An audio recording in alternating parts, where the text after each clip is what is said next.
সমাজের বিভিন্ন শ্রেণী পেশার মানুষ যারা অর্থনৈতিকভাবে হয়তো বা অনেক ক্ষেত্রে পিছিয়ে রয়েছেন, তাদের জন্য একটি সম্মানী বা আর্থিক সহায়তা কিংবা কর্মসংস্থান সৃষ্টির মাধ্যমে আর্থিক বৈষম্য দূর করে আমরা সবাই মিলে একটু শান্তিতে একটু ভালোভাবে থাকব। জাতীয় নির্বাচনের আগে আমরা জনগণের কাছে সেই রকমই প্রতিশ্রুতি দিয়েছিলাম। জনগণের রায়, আল্লাহর রহমতে বিএনপি সরকার গঠনের পর ভোটের কালই নখ থেকে মোচনের আগেই আমরা আমাদের সকল প্রতিশ্রুতি ধারাবাহিকভাবে বাস্তবায়নের কাজ শুরু করেছি। আলহামদুলিল্লাহ, এর জন্য আমি আল্লাহর দরবারে লাখো শুকরিয়া আদায় করি। সম্মানিত উপস্থিতিবৃন্দ, আপনারা দেখেছেন অর্থনৈতিকভাবে পিছিয়ে পড়া নারী সমাজের জন্য আমরা ইতিমধ্যেই ফ্যামিলি কার্ড চালু করেছি। পর্যায়ক্রমিকভাবে এই কার্ড সারা বাংলাদেশে 4 কোটি পরিবারের নারী প্রধান তারা প্রত্যেকে ইনশাল্লাহ পাবেন। আগামী 14ই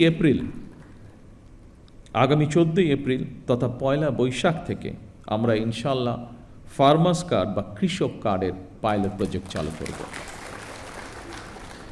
ইনশাল্লাহ আগামী 16ই মার্চ দিনাজপুর থেকে শুরু হচ্ছে আমাদের খাল খনন কর্মসূচি।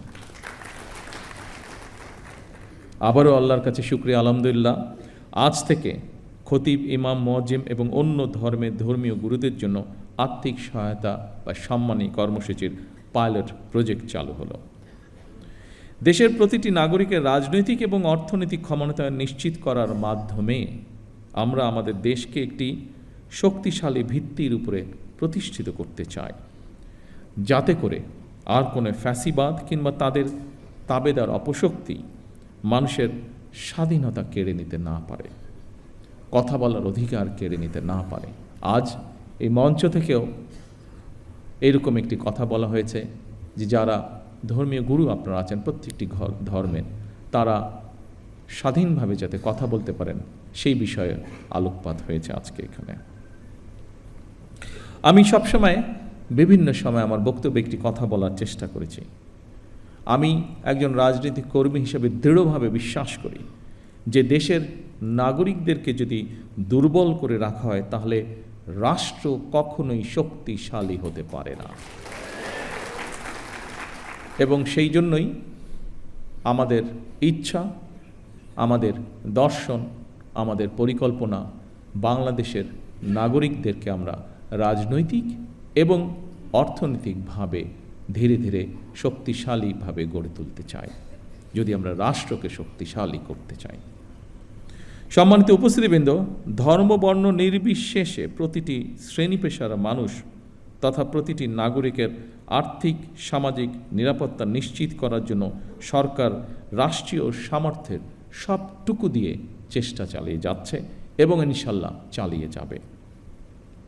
তবে নাগরিক হিসাবে আমাদের প্রত্যেকের রাষ্ট্র এবং সমাজের প্রতি কিছু দায়িত্ববোধ অবশ্যই রয়েছে, যা সম্পর্কে আপনারা কম বেশি সকলেই নিজেরাও ধারণা রয়েছে।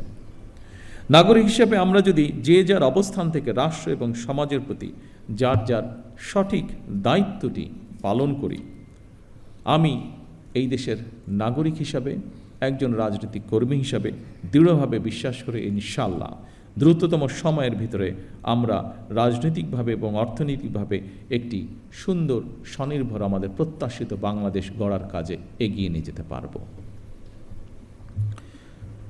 সম্মানিত ধর্মীয় নেতৃবৃন্দ, দুনিয়ার কল্যাণের পাশাপাশি আখিরাতের কল্যাণের জন্য প্রার্থনার কথা পবিত্র কোরআনে কারিমে উল্লেখ রয়েছে। ইহকালীন পরকালীন কল্যাণ বিষয়ক নির্দেশনা নিঃসন্দেহে অন্য ধর্মাবলম্বী ধর্মীয় বিধিবিধান অনুযায়ী নির্দেশিত রয়েছে। সুতরাং ধর্মীয় বিধিবিধানের আলোকেই আপনারা আপনাদের শিক্ষা, দীক্ষা ও যোগ্যতা এবং অভিজ্ঞতাকে কিভাবে আরও বেশি করে দেশ এবং জনগণের কল্যাণের প্রয়োগ করতে পারেন সেই চিন্তা এবং চেষ্টাও অব্যাহত রাখা অত্যন্ত জরুরি এই দেশের জন্য।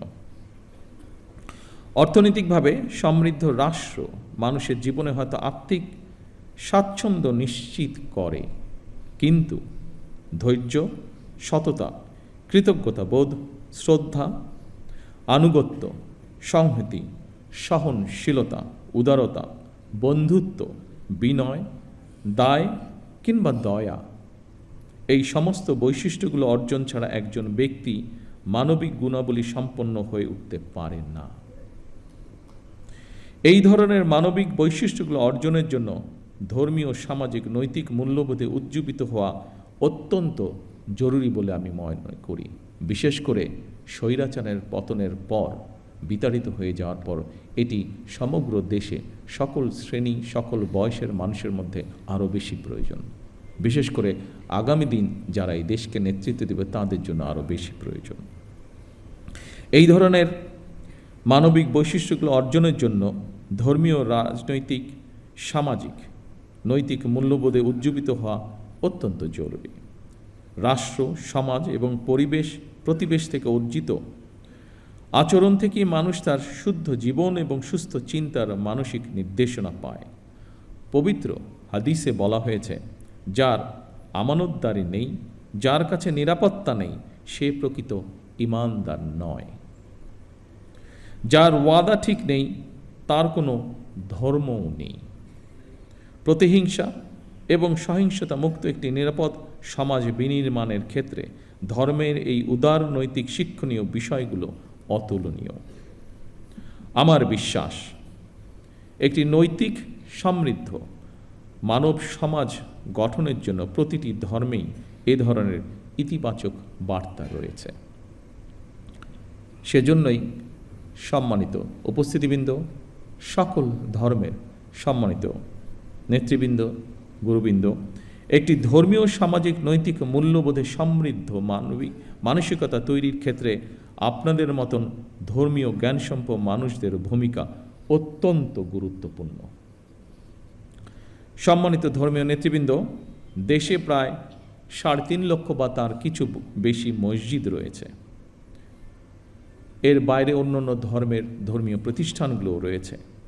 আমরা সারা দেশে মসজিদ এবং এই ধর্মীয় প্রতিষ্ঠানগুলোর ধর্মীয়, সামাজিক এবং নৈতিক শিক্ষা কার্যক্রমের কেন্দ্রবিন্দুতে পরিণত করতে চাই। স্বাধীনতার ঘোষক শহীদ রাষ্ট্রপতি জিয়াউর রহমান সরকারের সময় দেশে প্রথমবারের মতন ইমাম প্রশিক্ষণ একাডেমি চালু হয়েছিল 1993 সালে, যা এখানে আমাদের আজকের একজন আলোচক উল্লেখ করে গিয়েছেন। 1993 সালে বেগম খালেদা জিয়া সরকারের সময় মসজিদ ভিত্তিক শিশু এবং গণশিক্ষা কার্যক্রম চালু হয়েছিল।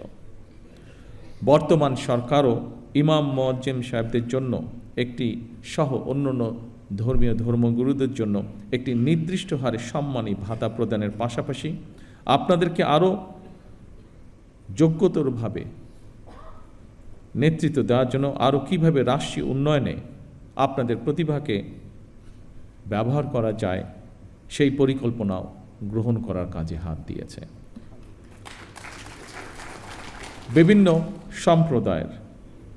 বিভিন্ন ধর্মীয় সম্প্রদায়ের সম্মানিত নেতৃবৃন্দ, খতিব, ইমাম, মুয়াজ্জিমদের সম্মানী ভাতা দেওয়ার যে কর্মসূচি বর্তমান সরকার, আপনাদের সরকার চালু করেছে, এই কর্মসূচির অধীনে প্রথম পর্যায়ে পাইলটিং স্কিমের আওতায় মোট 4,908টি মসজিদ, 990টি মন্দির এবং 144টি বৌদ্ধ বিহারে মোট 16,992 জন এই মাসিক সম্মানী পাওয়া শুরু করেছেন আজ থেকে।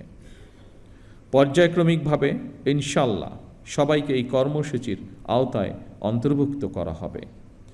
বিভিন্ন শ্রেণী পেশার মানুষের জন্য সরকারের এইসব অর্থনৈতিক কর্মসূচি উদ্যোগের মূল উদ্দেশ্য হচ্ছে, যা আমি আগেই উল্লেখ করেছি, নাগরিকদেরকে অর্থনৈতিকভাবে স্বাবলম্বী করে গড়ে তোলা। তবে আপনাদের কাছে একটি বিনীত আহ্বান, আপনারা কেউ মসজিদে কিংবা যার যার ধর্মীয় উপাসনালয় দায়িত্ব পালনের পাশাপাশি নিজেদেরকে বিভিন্ন অর্থনৈতিক, সামাজিক কর্মকাণ্ডে সম্পৃক্ত করতে চাইলে আপনাদের সেই উদ্যোগ বাস্তবায়নে সরকারের সর্বোচ্চ চেষ্টা থাকবে সহযোগিতা করার। এর বাইরে বর্তমান স্বরাষ্ট্র মন্ত্রণালয় প্রত্যেকটি জেলা এবং উপজেলায় আইন শৃঙ্খলা কমিটিতে একজন ইমাম অথবা একজন খতিব অথবা সেই এলাকার ধর্মীয় অন্য কোনো ধর্মের ধর্মীয় গুরু, তাদেরকেও আমরা সিদ্ধান্ত নিয়েছি একজন সদস্য আমরা রাখব। সম্মানিত উপস্থিতিবৃন্দ, আমরা আজ সব ধর্মের মানুষ একসঙ্গে বসেছি, এক কাতারে বসেছি। এটি আমাদের